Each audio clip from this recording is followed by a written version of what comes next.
Um, so Shalom Aleichem, welcome Rav. This is an incredible opportunity.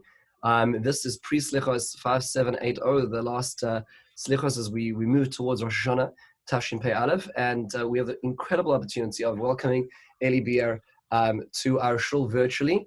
Eli, for so many of us, you are a hero, and in so many different ways, especially this year. But people don't realize how far back that appreciation goes. So we're going to take this moment. We're going to take this little bit of time that we have before Selichos.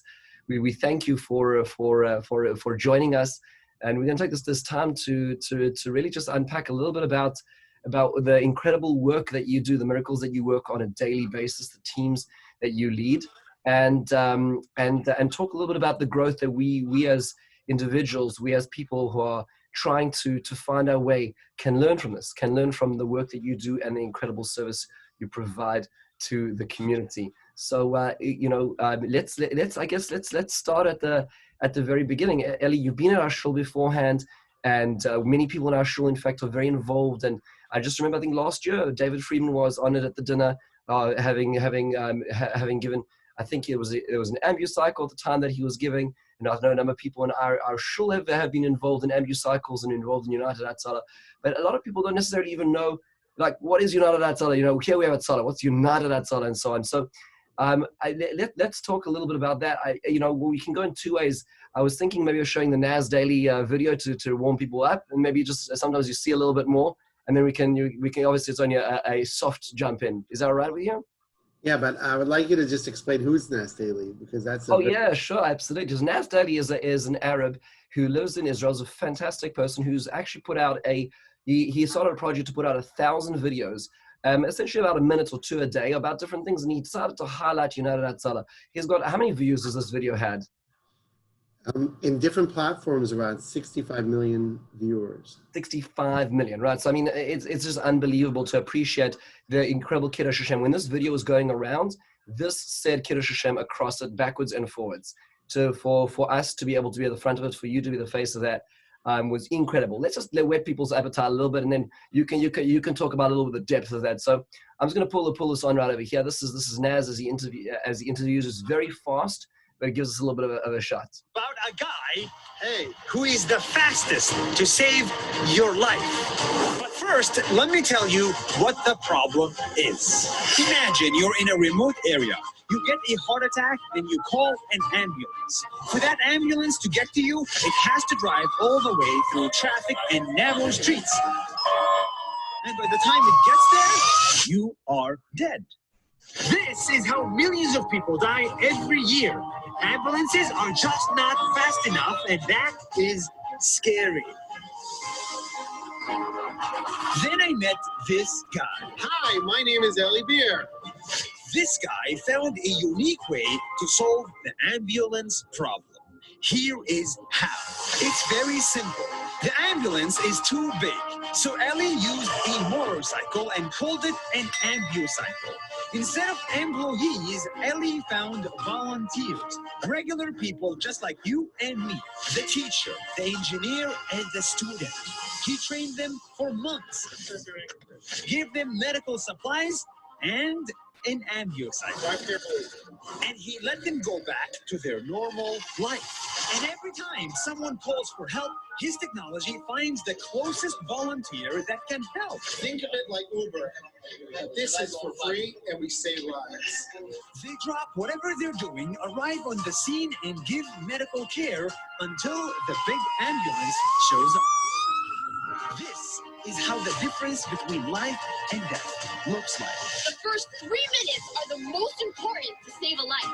Eli's system is so fast that any phone call is answered in 3 seconds or less. And show up in 3 minutes or less. And in most cases, we show up in 90 seconds or less. So by the time you spent watching this video, someone is already at your house saving your life. This is the fastest medical emergency service in the world and the cheapest because it's entirely free.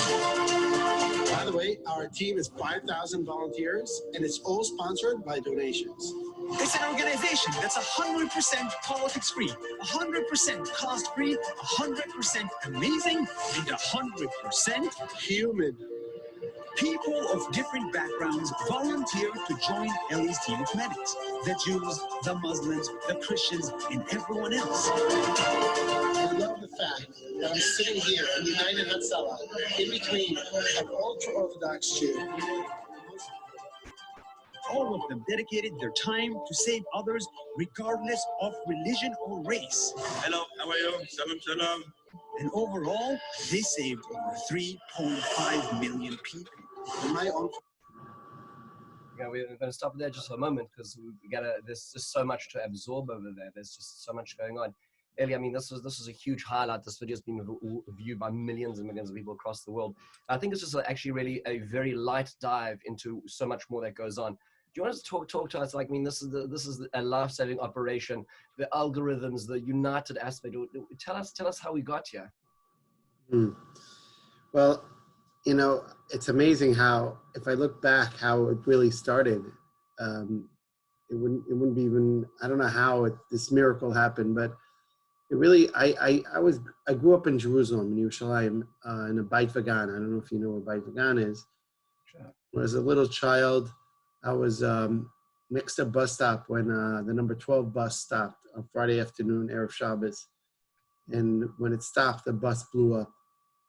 It was a terrible bomb attack. I was only 6 years old, but I remember the tragedy that happened there. And a lot of people were killed and many were injured.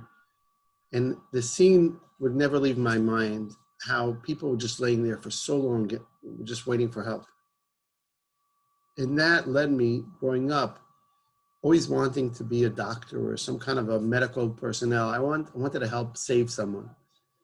And I grew up with that scene in my head. And then when I was 15 years old, I went to volunteer in an ambulance in Yerushalayim. They had an opportunity for kids to volunteer and learn how to be like mini EMTs, not real EMTs, but help out in an ambulance.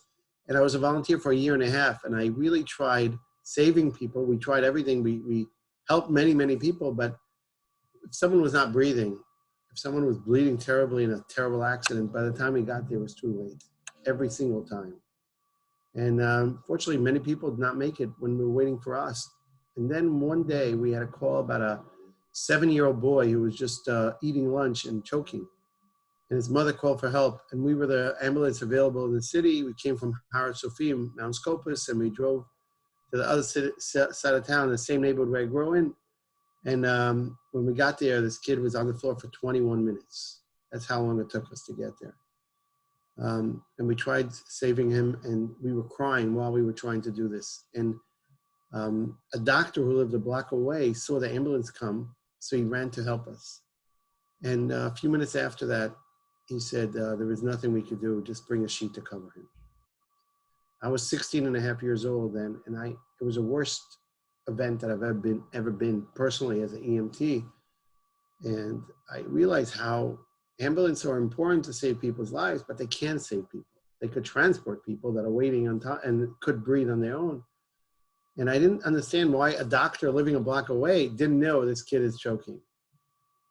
And I said, I have to change this. And I got all my friends together, and I was very excited about this idea of letting people know before ambulance arrive that someone is in trouble, instead of waiting for the ambulance to come. Just filling in the gap between emergency happening until the ambulance comes. And I went to the ambulance union. It was a union more or less running the organization. And I asked for help. Please share the emergency calls with us. And they didn't like the idea at all. They said it's not a good idea. If someone needs help, he must wait for an ambulance. We can't share any information with just regular people. So I decided to break that rule with Israeli chutzpah. We innovated the chutzpah idea, and I decided to buy these scanners, these walkie-talkie scanners in Radio Shack, a couple of $100, and you could hear any emergency coming into the ambulances. And that's how we started, 15 volunteers. We were breaking in to their calls. And then the first emergency that I responded to, We didn't even have equipment yet. We just heard we had the walkie-talkies, and I got a call about a 70-year-old man who was hit by a car. It was very close to where I was. I just ran there by foot. When I got there, I saw this person on the floor bleeding terribly from his neck, and people surrounding him, they didn't know what to do. And I ran over and I said, I know what to do. And I asked anyone have like bandages or anything. No one had. So I took off my yarmulke off my head, and I just put pressure on him as much as I could to stop the bleeding. And then eventually when the ambulance came, they took him to the hospital and the bleeding stopped. But he was bleeding really bad in the beginning. And then 2 days later, I get a phone call. This person says, "Are you Eli Beer?" I said, "Yes." He says, "My father was hit by a car and you helped save his life. And he woke up this morning in Hadassah Hospital. We just want to thank you for saving him." This is the first time I actually heard the words, "Thank you for saving him." For a year and a half, I was in the back of an ambulance. I never heard that. So I went to the hospital to visit him, and he gave me this incredible hug. And then I found out he had a number on his hand. It was like I saw he was a Holocaust survivor. And that moment was a moment that changed my life forever. And I realized how easy it is to save people's lives. You just need to get there in time. I told my friends, we're going to get there in every emergency in 90 seconds. And that's how it started. It was unbelievable. It was unbelievable. Just, that almost seemed like a pipe dream for anybody who would talk about that kind of thing. Like, I remember you were here a few years ago, Sean, you talked about this algorithm that you created, like meaning to say getting to the places. Like, how did you put that together? So first of all, I remember been to Yisrael the first time with Ambassador David Friedman. I was staying by him for Shabbos. Then he was an ambassador, but he was a member of our board. So I stayed by him and Tammy, and we went to shul by you. And he always said to me, because it was a joke, between every time I'm somewhere, someone's around me needs help. And someone fainted in the Ezras Nashim by you. You have a lot of doctors in your shul, so surrounded with a few doctors and myself treating this woman. It was there in 30 seconds, not 90 seconds. But the algorithms that we have now is incredible. We have a system that actually we created in 2006. This is before iPhones, before all the Waze and everything else that even before Google Maps.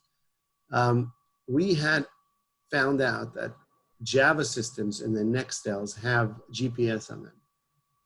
And we said, why don't we connect the closest event to the closest paramedics or EMTs or nurses or doctors? Because so many times we're next to an event, but we don't know we're next to the event. We have to listen to a walkie-talkie all day, like at Tzela here. And we had only in Yerushalayim 250 calls a day. So you have to listen to 250. I would go out of my mind. I would work for my father then. My father had a business. I would work for him. And he couldn't stand that I was in the same room with him. It would just make so much noise, the walkie-talkie, because it was constantly busy. And if I went to Tel Aviv, I didn't know anything because I didn't even have that radio frequency for Tel Aviv or Haifa or Eilat. So this idea was the first idea in the world, how to create GPS connection to people. This is before Uber. We could have built Uber. But this is the idea that we came up with, how to make life-saving much more effective. And when we did this, it was a miracle because I remember I turned to a donor in Miami, Cherna Moskowitz, Irving and Cherna Moskowitz, to ask them for help for this. And I wrote a one-page letter to just explain to him that I want to change the way people get saved with technology. And they loved it. And it was just amazing that they were not young then, and they just said, what a great idea to change things. And we made a very big Kiddush Hashem because when President Bush came to Israel, he was presented with 7 technologies that Israel made in that time. And we were one of them. Unbelievable. It was 6. We were one of the technologies. And it was amazing that we just showed what we did in United Hatzalah. It's unbelievable. Over 5 million people with this technology. It's unbelievable. Unbelievable. I guess so it's up from 3.5 since the video even, hey? Yeah. It's this video is a year and a half old. That's amazing. But like, technology is one thing, but like the people, like who are these angels on earth who join you? Are these, people who are, medically qualified ahead of time? Are these regular people? Who's coming to you as your volunteers? It's just unbelievable to think that you can have an army of people everywhere. We have plumbers, electricians, Kollel Yungalites, lawyers, every type of person living in Israel could be a volunteer of United Hatzalah, from every sector, from every religion, and they want to be part of United. That's why we call it United Hatzalah, because we connect so many different types of people. We have over 6,000 volunteers now, and if you think about all the different types of people fixing air conditioning to wash machines to everything, like every type of person, Rabbanim, and they just stop everything they do and they get alerted that something nearby them needs help. Someone nearby them needs help, and they would just run there. Unbelievable. But what do you say is the common theme that unites all these different people? Like, what is it that makes somebody a Hatzalah responder?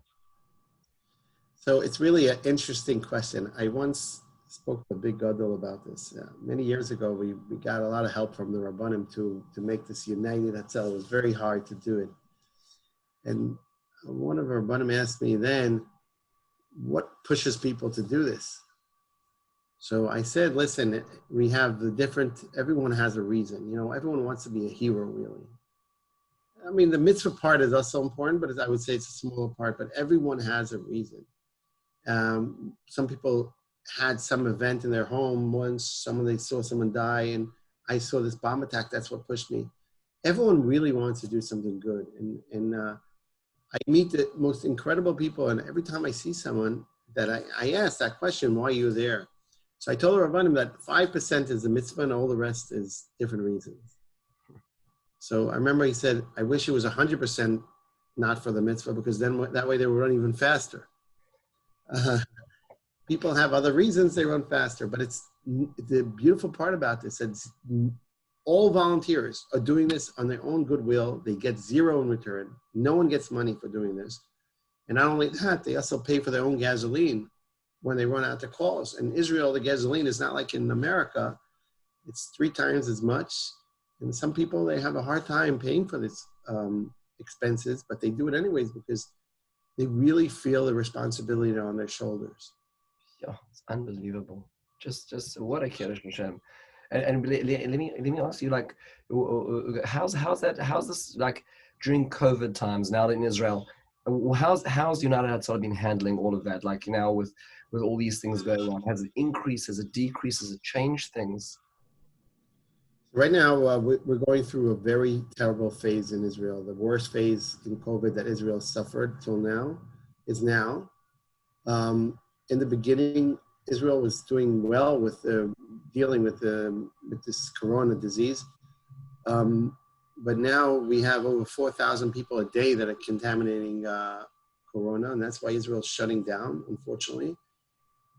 It's so sad to see that people can't come to visit Israel. It's very sad for me personally, because so many of my friends are calling me, Eli, could you get me in? I wish I could. It's a very sad story in Israel. We have over 1 million people out of work. 1 million people lost their jobs. And Israel was in a great financial situation, and now it's completely different. This is taking a serious toll, and the Israelis they're not listening. Unfortunately, I just heard from one of my main people in Hatzalah that her son is in a yeshiva in Yerushalayim, 80 students in the yeshiva, 80 Bachrim, and 30 of them Thursday were found out a positive to COVID. 30, and the other 50 are now have to go to quarantine, and their families, of course. Who knows if they're sick too? It could be in a few days, you'll find out more. But this is unbelievable what's going on. It was never so bad. It's so difficult. It's also so difficult because I feel like there's so many different ways that people look at this, and people really struggle. There's people who are struggling from the social economic side. There's people struggling on the medical anxiety side, the medical side. There's so many different pieces, and it seems like it's so hard to bring people together now. Where there's so much angst and there's so much fighting. I feel like more than ever before now, which has been difficult. I wish there was a way to also heal. There's not just the medical crisis. There's also, I would say, we're coming apart of the scenes. I think we're all fraying a little. The social crisis is very bad because you see it in America too. The truth is, America, the anger between different parties here, you know, the two parties, people are so divided here. But in Israel, it's even worse because Israel, we don't have two parties. We have 25 parties. Everyone has another reason to hate each other. And that's why I'm so proud of this thing called United, which is part of our, you know, I always say, like, I can have someone from a Haredi volunteer who's a Satmar Chassid. And next to him, a Zionist volunteer from Yehuda Shomron. And the third one is a secular volunteer who's a leftist from Herzliya, and an Arab volunteer. And they're all, and I always say, this is something very unique. I don't think there is anything like this in Israel. The love and care they have to each other. When it comes to elections, everyone puts a different note, or some don't put at all. The Satmar Hasidim don't put. But when it comes to Ahavat Israel, and that's the main thing. We have to remember one thing. We could argue and discuss and fight even about issues that are everyone's close to their hearts. But when it comes to lives, it's above everything. And that's what I always tell my people there. I feel like we need a few more. We as a people need more of these higher goals to unite us, because it feels like we're getting stuck in the weeds a lot of times and we're fighting about small things. It's so refreshing to hear that there's still a way that we can come together for common goals. It really is. And I see it. I mean, it's when you come to Eretz Israel, hopefully you and everyone in the community, you should come see the headquarters of Hatzalah and to see the love there is between people. And this is Israel. Israel is always very diverse. Everyone has their own issues, and everyone has his own party there. They have 100 parties, 25 in the Knesset now. And everyone's has a reason why not to like the other one. And all of a sudden you come into the headquarters of Hatzalah in Yerushalayim, in the entrance to Yerushalayim, and you find the opposites of the opposites, people who would never agree to talk to each other or even to respect each other. And all of a sudden they're sitting next to each other there and learning a course how to save someone's life. It's amazing. Just incredible. I hope to be, Ezra Hashem, once the flight and once we get through this, I hope to be able to join you and really take you up on that offer, God willing. And I know many other people do as well, and have been, because there's nothing better than actually seeing.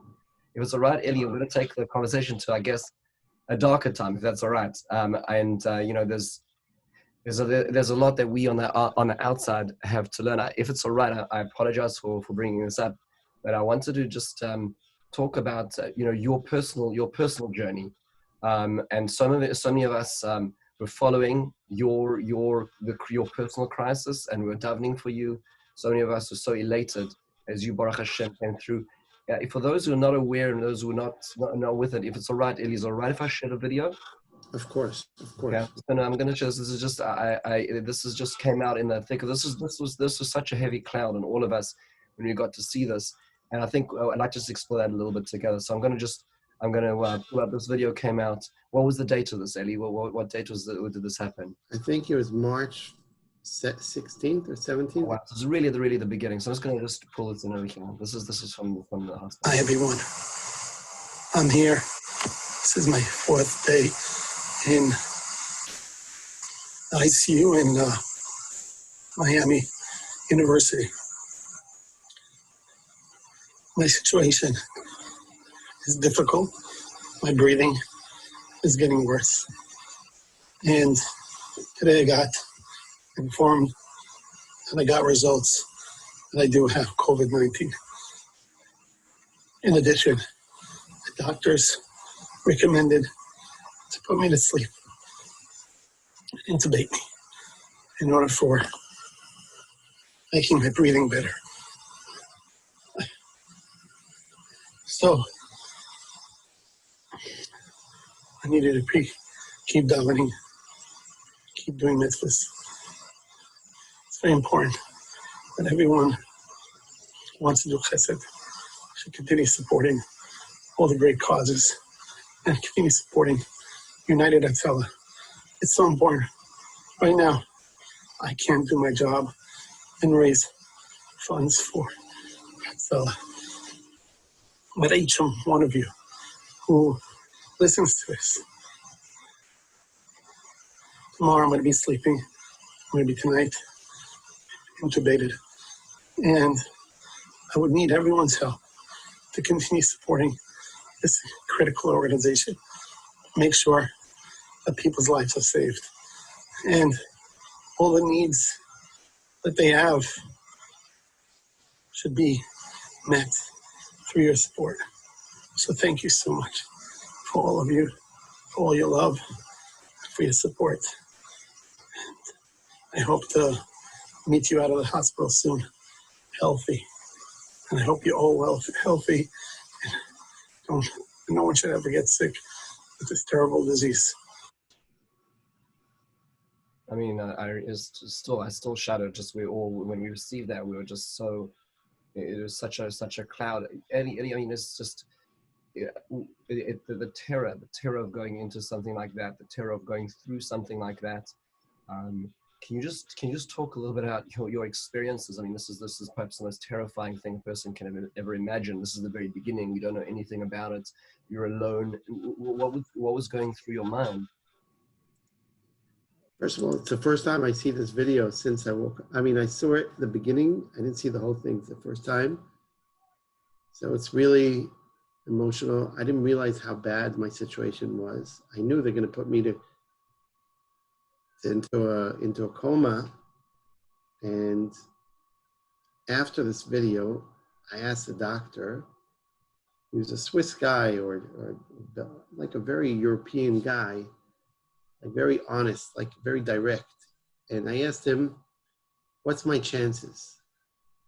So he says to me, we don't know exactly, but according to what we see from Europe, Spain and Italy, you have a 5% chance. And that moment, hearing that, thank God it was after the video because I had a very hard time coping with it. I called my family. It was Friday night. It was Shabbos in Israel. My wife is an Hatzalah, so she always carries a phone. My wife is a volunteer. My daughter and my son-in-law, they all were home in Yerushalayim. They're all volunteers. And they answered the phone and I said, Gitti, I have to say goodbye to the kids. That's how I felt. I felt that moment that I have no other choice. And this was the hardest moment of my life, saying goodbye to my children. And all I asked them is to just be good people. Just be good Jews. I said to my kids, just do chesed, do good things. Be always on the side of doing good. And, I didn't care about other things. I wanted them to grow up like my father was and like my grandfather was, like the derech of my ancestors. And it was a very, very special moment to say goodbye to them. I really thought I'm never going to see them again. And I sent this video because I just felt that my family will cope with, if Hashem, Chas v'shalom, I don't make it. My family will cope with it, a lot of people, or I was afraid about Hatzalah so much, people see me travel. I travel 200 days a year. I used to travel. And I spoke about this all around the world. That month, I spoke in 5 countries that month. I was in India giving another TED Talk. I was in London for a weekend for a scholar in resident. I was in APAC. I was in New York. I was in Miami. And all of a sudden I realized I'm Meshuggah. I said, what's going to be with the organization if I die? And that's why I came out with this movie before. And I said, you know what? I hope people take it serious. That Eli Beer is only 1 out of 6,000+ people. You should support this.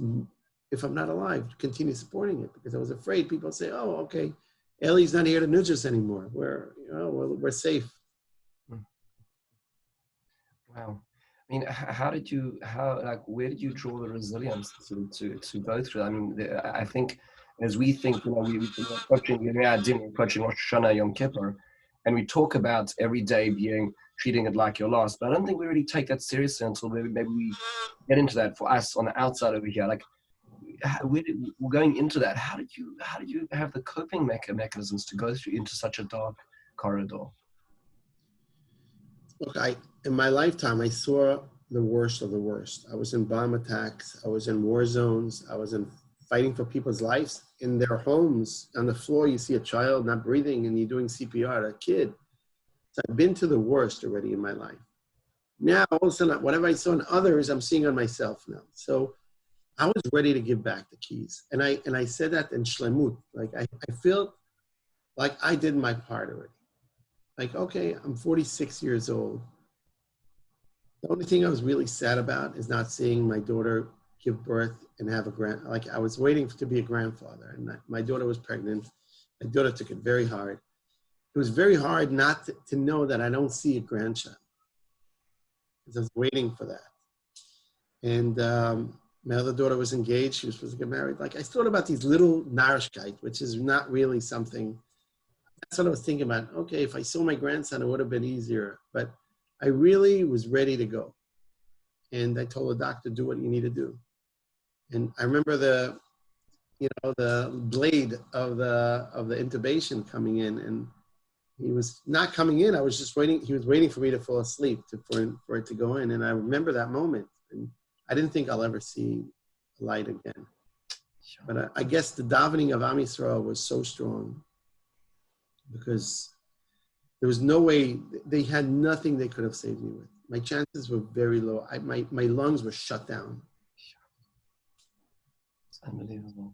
And what about like the bidud? I feel like for, at that point in time, I know everybody was alone in the hospital. There was nobody visiting anybody. You couldn't get in, and so on and so on. And so many of our loved ones in our community and friends and family were in these situations. And like, what was it like being all alone in that respect? How, like usually if a person's sick or like one of son, you can get in, right? You can have people around you, your support groups there cheering for you. But how do you get through that? Look, that was very hard. I'll tell you the truth. Being sick alone is harder than being sick. I mean, I'm lucky that I was in my University of Miami, which is a wonderful hospital. The staff were incredible. I just pressed a button, someone would come. They would have to dress up. It was like a whole thing. But waking up, when I woke up, was the hardest, because I actually didn't know where I was. I lost my memory. I didn't remember I got into the hospital. It took me quite a few days to get back to myself. And all of a sudden I see these weird people dressed with these uniforms, and I have no one around me, no family, nothing. And when I woke up, it was 30 days after. 30 days. So things happened in 30 days. The world shut down. Miami, when I went into the hospital, Miami was completely open. The restaurants, everything was open, the hotels. And when I woke up, my biggest terrible feeling was I have no family next to me. The staff were overwhelmed with patients. They had a lot of patients there. So it's not like in the beginning where they all ran to me. I could press the button 10 times till it came, because there's so many patients. And when I found out, because I thought I'm going to go home for Pesach. That's what I always thought, because I was in Purim. I missed Purim. Right. I said, okay, I'm going to be home for Pesach. I was waiting forward for that. And then when I heard from my family that I missed Pesach, it was a disaster. I fell into a depression, a really bad depression. It's like the value of time. I feel like, it's unimaginable to think about the value of time, the value of life. I feel like vicariously we have the responsibility to look in.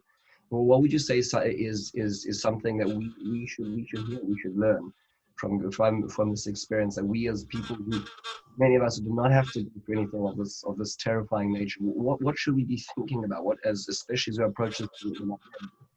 So I took personally this whole thing of losing a month of my life, and then have to start recovery was very, very hard. And I was miraculously recovered because I knew Hatzalah needs me. I got a phone call from Eli Pollack from Yerushalayim. He runs Hatzalah in Israel. He says to me, Eli, we need you back. I said, you don't need me anymore. I'm done. Look at me. I'm nothing. I'm zero. I said in Hebrew, a smaltut. I'm a rag. He says, what are you talking about? You know what's going on in Israel? Israel shut down because it was, he called me a day after Pesach. That's when I woke up. He says, Eli, we need you because we started a whole new organization in Hatzalah, besides medical help, that we treat almost 2,000 people a day. We also now help people, humanitarian help for older people who need help when you don't have electricity at home, they don't know who to call because they don't have electricians running around. We shouldn't have televolunteers to fix it. Old lady needed television. He says she didn't have a television for a week. So she called Hatzalah crying, I'm going out of my mind. I'm in the house alone. They went to fix the television for her. What a mitzvah. Then he says, I said to him, give me one story that could change my life and make me want to come to you. He says, Erev Pesach, 5 minutes before Pesach, a lady calls, she's 90 years old. She says, I need help. I don't have candles to light for Pesach. So 5 minutes before Pesach in Bat Yam, they send out the call to the closest people who could help this lady to get candles. An Arab volunteer of Hatzalah, Ibrahim Ayuti. He lives in Yafo, a city nearby. He picks up the call and he runs to Makolet with his ambicycle. And he buys candles and a bouquet of flowers from his own money and drives over to Bat Yam, 5 minutes away. He knocks on a door in the third floor of a building. This little tiny lady opens the door and she sees him. She starts crying. He's wearing the orange vest of United Hatzalah, and he says to her, Chag Sameach, I brought this for you from United Hatzalah. That's just unreal. And she starts crying. This woman starts crying. And he gives her a hug. And then he sees on her hand the number, a Holocaust survivor. He's an Arab, a Muslim. For him, he has no Pesach. And he starts crying himself. And he was like, so she sat him down. She gave him a drink. And she told him her story. You know, she needed to talk to someone. She was away for weeks. She's home alone. And she needs to talk. And she said to him that every Chag, every Shabbat, she used to light something for the candles, even during the concentration camps. And she said, when I saw I have no candles at home, I thought this is my last day of my life. I'm going to die from tsar, from aggravation. And when I was calling friends, they couldn't help me. And someone said, call Hatzalah. And I called Hatzalah to get the help. And when you showed up, you lit my life again. I'm going to survive. And it's amazing. And this guy, Ibrahim Ayuti, said afterwards, I spoke to him, he said to me, my life changed that moment when I saw how easy it is to save someone's life. By giving her candles to light, he says, I became the happiest person in the world, and I'll never leave this organization. Unbelievable. It's unbelievable. It's more than just saving their life in the physical sense. There's so much. That's unbelievable. So I realized how important it is to pay attention to things. You know, I was running around. I didn't have time. I was running, I was in APAC a week before. You have 18,000 Jews there. You want to talk to everyone. You don't pay attention to people properly.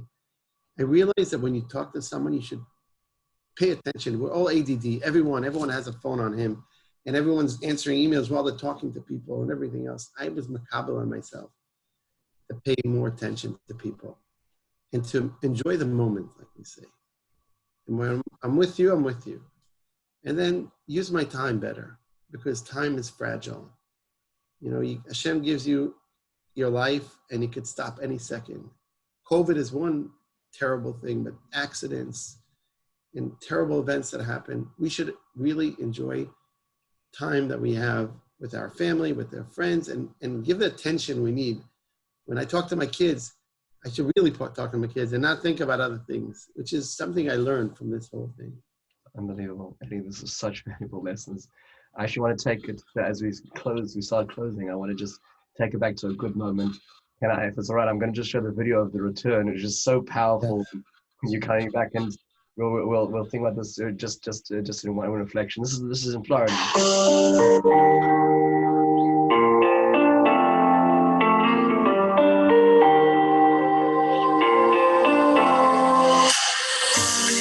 And in Israel now.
just it's such a. That's my family.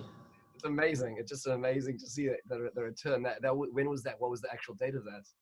It was, I think, April 21st, if I'm not mistaken. It was 2 days before Yom Ha'atzmaut.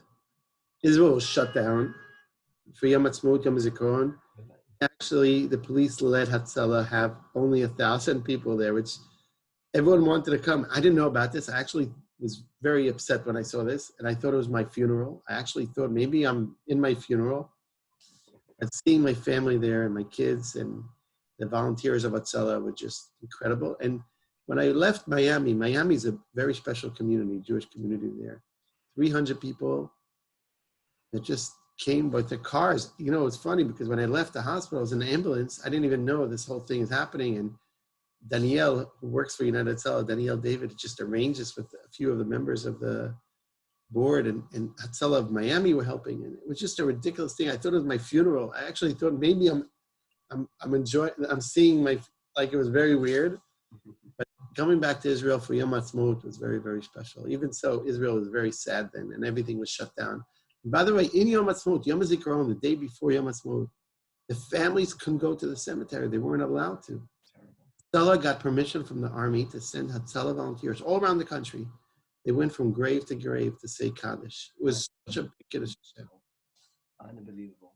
You know, Eli, you really are a hero to so many of us. We and not only are you a hero, but you make other heroes. You allow people to become heroes, and I hope that we become your heroes too. Can you, just as we go into this world, we want to thank you for your time. Can you give us a bracha? Can you give us a bracha this year? Just we would appreciate just your word has been so powerful, so moving, as we go into this next year. So first of all, I want to thank you for hosting this, and I hope to come back to your shul to be a guest, not in Zoom, in real shul, hopefully. And I would never forget my few times I was by you. I want to give a bracha. I'm not a rabbi or anything. I'm just a simple person, but I just want to say, I went through a lot of my life, and Hatzalah treated 5.5 million people. Not only treated, help people, did chesed.